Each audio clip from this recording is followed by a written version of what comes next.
Bismillahirrahmanirrahim. Assalamualaikum warahmatullahi wabarakatuh. Pada kesempatan kali ini, saya akan mempresentasikan apa saja yang telah saya pelajari di semester yang sedang berjalan ini mengenai mata kuliah ekonomi pengembangan wilayah. Presentasi ini untuk memenuhi salah satu ujian tengah semester dari mata kuliah ekonomi pengembangan wilayah dengan dosen pengampu Ibu Andini Radisya Pratiwi. Presentasi ini disusun oleh saya sendiri, Andika Lutfitriono. Nah, pada kesempatan kali ini, PowerPoint ini atau presentasi ini meliputi pengantar ekonomi wilayah, teori lokasi, alat analisis ekonomi wilayah, teori basis ekonomi, dan yang terakhir review YouTube. Kita masuk ke topik yang pertama, yaitu ilmu ekonomi wilayah. Nah, ilmu ekonomi wilayah ini adalah cabang dari ilmu ekonomi yang mempelajari aktivitas ekonomi dalam konteks spasial atau kewilayahan.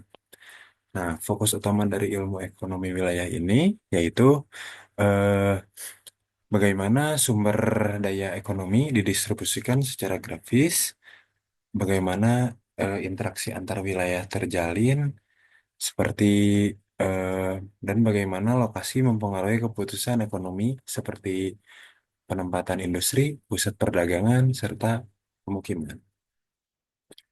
Adapun ruang lingkupnya sebagai berikut. Nah, yang pertama ada distribusi aktivitas ekonomi secara spasial, lalu berikutnya pertumbuhan dan perkembangan wilayah, berikutnya ada ketimpangan pembangunan antar wilayah dan perencanaan dan pengembangan wilayah.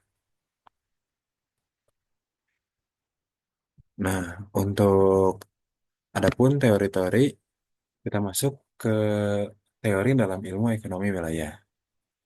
Teori ekonomi wilayah adalah kumpulan konsep atau model yang digunakan untuk menjelaskan bagaimana aktivitas ekonomi tersebar di ruang geografis atau di wilayah.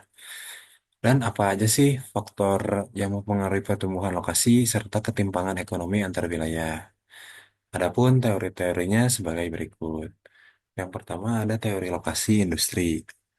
Ini ini tuh menjelaskan tentang soal efisiensi lokasi produksi. Lalu berikutnya ada teori sentral. Teori sentral itu adalah soal persebaran kota dan layanan. Lalu berikutnya ada teori kutub pertumbuhan, yaitu soal pusat-pusat pertumbuhan ekonomi, serta yang terakhir ada teori polarisasi atau soal ketimpangan antar wilayah. Lalu berikutnya masuk ke dalam ilmu kewilayahan.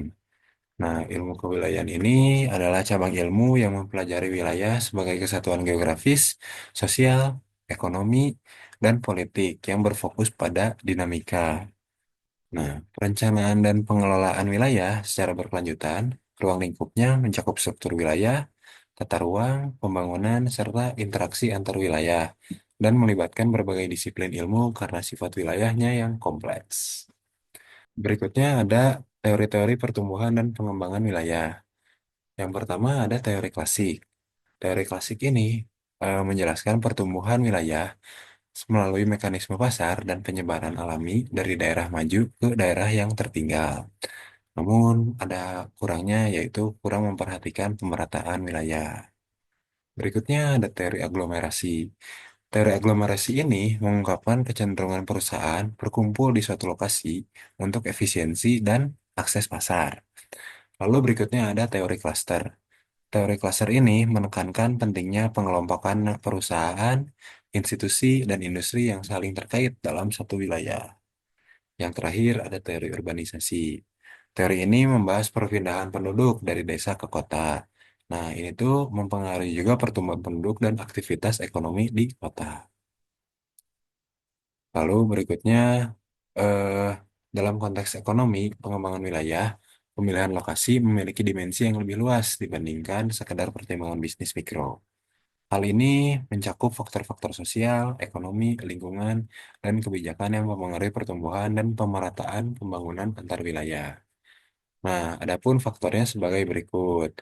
Yang pertama ada aksesibilitas dan konektivitas. Nah, lokasi yang akses transportasinya baik lebih menarik seperti kawasan industri. Contohnya seperti di Cikarang maupun di Karawang. Lalu berikutnya ada ketersediaan SDA dan tenaga kerja. kedekatan dengan sumber daya alam dan tenaga kerja berkualitas itu tuh sangat mempengaruhi eh, faktor pemilihan lokasi. Contohnya eh, dan juga pemilihan lokasi ini melihat dari potensi dan energi yang tersedia di Indonesia. Contohnya di Kalimantan seperti IKN saat ini.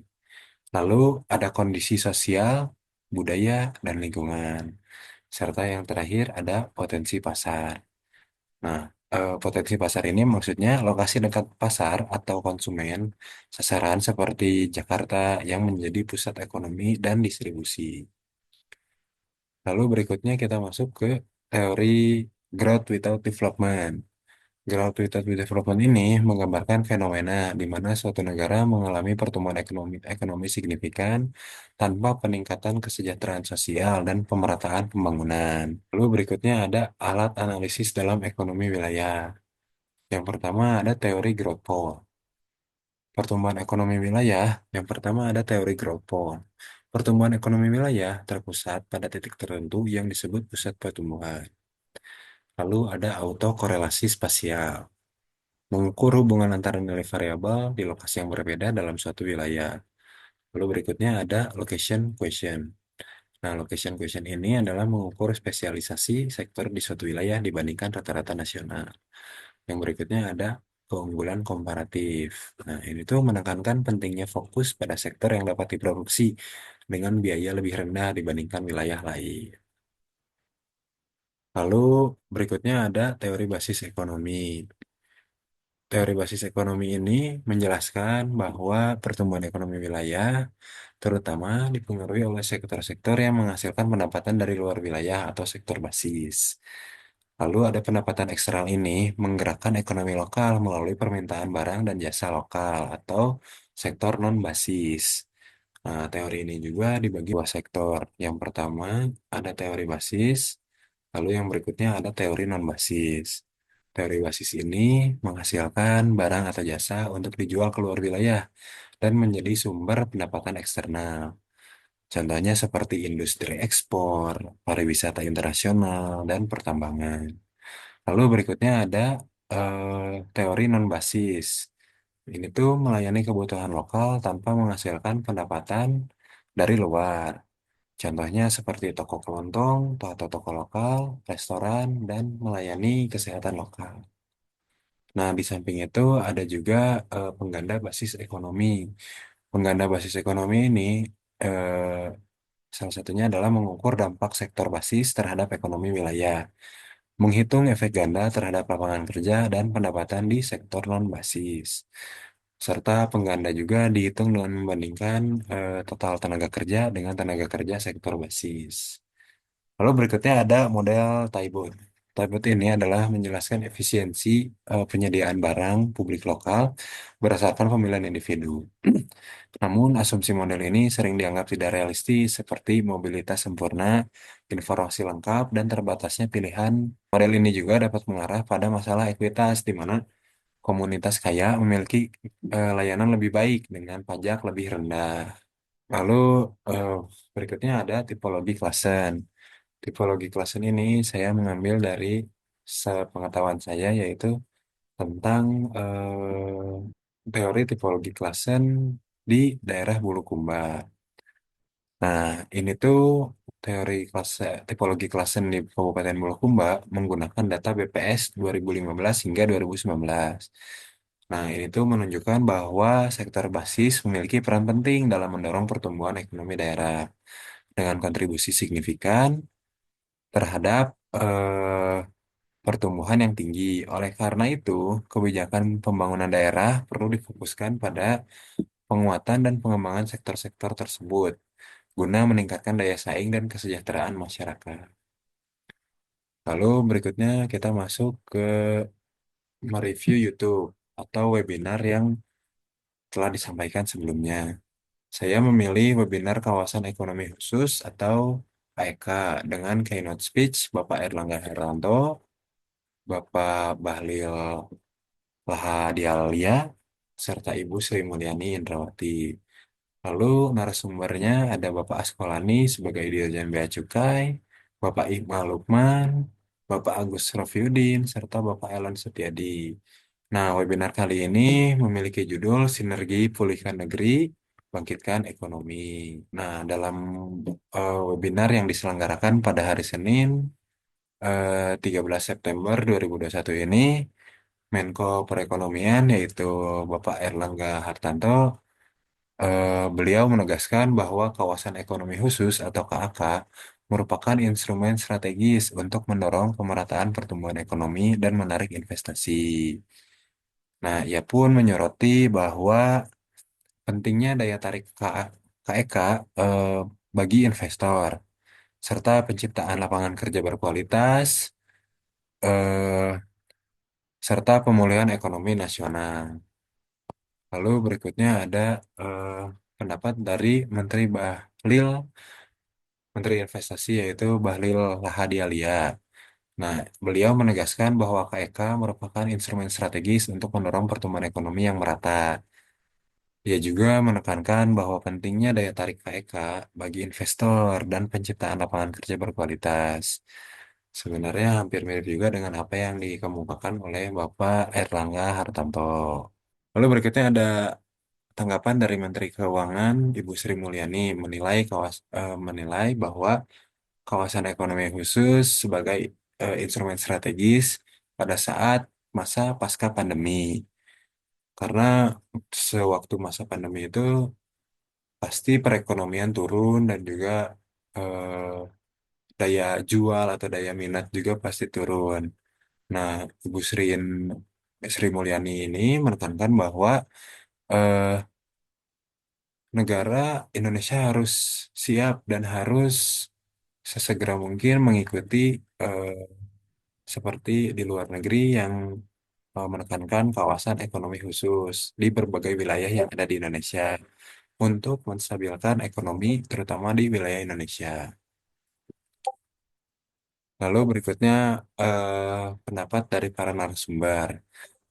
Kali ini Bapak Ellen Setiadi menilai bahwa kawasan ekonomi khusus sebagai sinergi antar instansi baik pusat maupun daerah serta kolaborasi sektor publik dan swasta. Ellen Setiadi juga mengapresiasi sistem aplikasi KEK yang dinilai dapat meningkatkan efisiensi dan transparansi layanan.